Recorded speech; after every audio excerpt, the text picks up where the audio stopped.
সুবিধাবাদীৰ দল তোৰ মিছা কৌশল ৰাইজে সকলো চিনিছে সাৱধানবৰ হ'ল সুবিধাবাদীৰ দল তোৰ মিছা কৌশল ৰাইজে সকলো চিনিছে সাৱধানবৰ হ'ল সুবিধাবাদীৰ দল তোৰ মিছা কৌশল ৰাইজে সকলো চিনিছে সাৱধানবৰ হ'ল সুবিধাবাদীৰ দল তোৰ মিছা কৌশল ৰাইজে সকলো চিনিছে সাৱধানবৰ হ'ল এই ধৰণে এজন গণতান্ত্ৰিকভাৱে নিৰ্বাচিত মুখ্যমন্ত্ৰী তৰুণ গগৈক এই ধৰণে আক্ৰমণ কৰা হয় কাৰণে প্ৰত্যেকবাৰে তৰুণ গগৈ বেছি শক্তিশালী হৈ ওলাই আহে কিন্তু আজি দুৰ্ভাগ্যৰ কথা অসমতো ভাল কাম কৰিলেও একাংশ মানুহে কংগ্ৰেছেতো ভাল কাম কৰিলেও ভাল কাম কৰা বুলি নকয়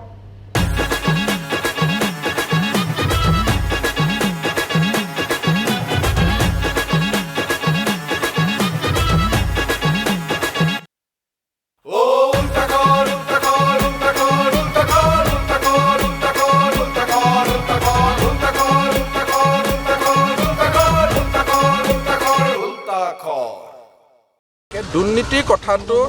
ইলেকশ্যনৰ 3 মাহ আগত হঠাৎ এজন মানুহ দুৰ্নীতিপৰায়ণ হৈ যাব নোৱাৰে তৰুণ গগৈ যোৱা 4 বছৰ 7 মাহ নিকা ইলেকশ্যনৰ 3 মাহ আগতে দুৰ্নীতিপৰায়ণ এইটো কেনেকৈ হ'ব পাৰে গতিকে এইটো ৰাজনৈতিক উদ্দেশ্য প্ৰণোদিত আৰু যিবিলাকে দুৰ্নীতিৰ অভিযোগ কৰিছে তেওঁলোকে কিমান নিকা এইটো অসমৰ মানুহে নাজানে জানো না তৰুণ গগৈক অসমৰ মুখ্যমন্ত্ৰী হিচাপে লাগে তৰুণ গগৈ ব্যক্তিগতভাৱেও কোনোদিনে ইচ্ছা কৰা নাই যে মই কিবা দিল্লীৰ পদবী লাগে কাৰণ মই নিজে জানো দিল্লীৰ পৰা আমাৰ কংগ্ৰেছ হাইকমাণ্ডৰ পৰা there was so many offer to him যে আপুনি অমুকটোত যাব লাগে তমুকটোত যাব লাগে বাট আমিতো তৰুণ গগৈক ইয়াক এৰি দিয়াৰ কথাই নুঠে এনেকুৱা ধৰণে অসমৰ এখন বাতৰি কাকতে উলিয়াই দিলে যে তেওঁ উপৰাষ্ট্ৰপতি হ'ব আৰু মই নিজে ব্যক্তিগতভাৱে তৰুণ গগৈৰ লগত যোৱা 10 বছৰ আছোঁ এনেকুৱা বহুত অফাৰ তেখেতলৈকে আহিছে he has turn it down আৰু কৈছে যে নহয় বোলে উপৰাষ্ট্ৰপতি হ'বৰ কাৰণে মাতি এৰি দিলে মাটি উদ্ধাৰ কৰা মানুহজনক আমাৰ ইয়াত প্ৰশংসা কৰা নহয়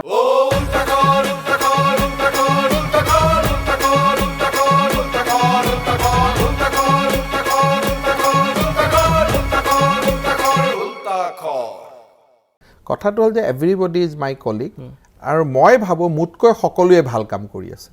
নাম ক'ব বিচৰা নাই সকলোজনেই খৰচিং ইংটে মোতকৈ ভাল কাম কৰি আছে নীলমণি চেণ্ডেকাই মোতকৈ ভাল কাম কৰি আছে পদ্মুত বৰদলৈয়ে মোতকৈ ভাল কাম কৰি আছে ৰকিবুল হুছেইনে মোতকৈ ভাল কাম কৰি আছে নজৰুল ইছলামে মোতকৈ ভাল কাম কৰি আছে আৰু যিসকলৰ নাম ল'ব পৰা নাই তেওঁলোকৰ ওচৰতো ক্ষমা খুজি মই কৈছোঁ যে মোতকৈ সকলোৱে ভাল কাম কৰি সৰ্বানন্দ সোণোৱাল ডাঙৰীয়াক অনুৰোধ কৰিছোঁ অসমত গেমছ ইউথ ফেষ্টিভেল এইবিলাক হৈ আছে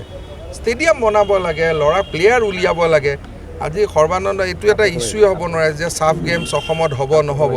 মোৰ কথাটো হ'ল আমি নেশ্যনেল গেমছ পাতিলোঁ তাৰপিছত আমাৰ কেইখন আমি একাডেমি কৰি কিমান ল'ৰা ছোৱালীক আমি খেলুৱৈ বনাব পাৰিছোঁ বেলেগৰ খেলা কিমান চাম অসমৰ ল'ৰা ছোৱালীৰ খেলা চাইহে আৰাম আছে সেইকাৰণে মই সৰ্বানন্দ সোণোৱাল ডাঙৰীয়াক অনুৰোধ কৰিম যে জিলাই জিলাই এখন গুৱাহাটীৰ সৰু সজাইৰ দৰে তেখেতে ষ্টেডিয়াম সুবিধাবাদীৰ দল তোৰ মিছা কৌশল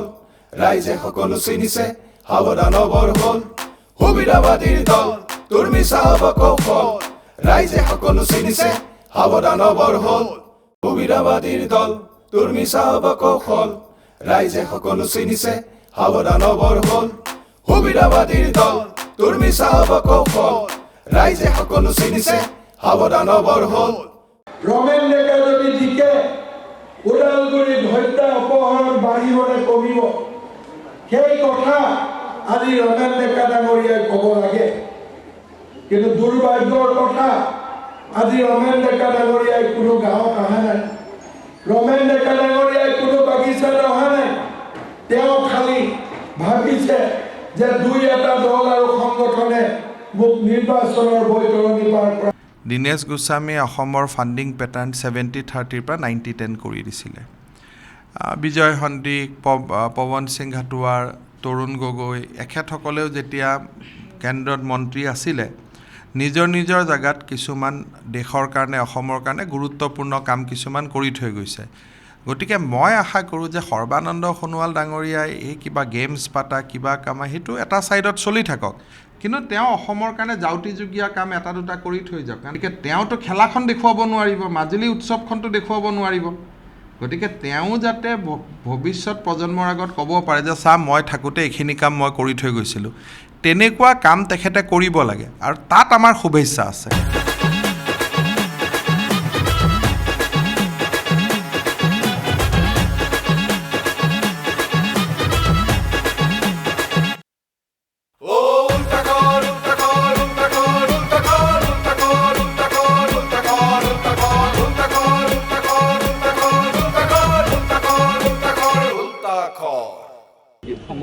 নাই যিটো বস্তু নাই মিডিয়াই এদিন মোক সুৰদেৱী থিয়েটাৰত পঠায়, পিছদিনাখন ভাগ্যদেৱীত পঠায়, পিছদিনাখন অসম ষ্টাৰত পঠায়, কহিনুৰ মই কি কৰিম এতিয়া আপোনালোকে একো পাৰ্টিটো এৰা নাই, খালি UDFত যাব বুলি ওলোৱা নাই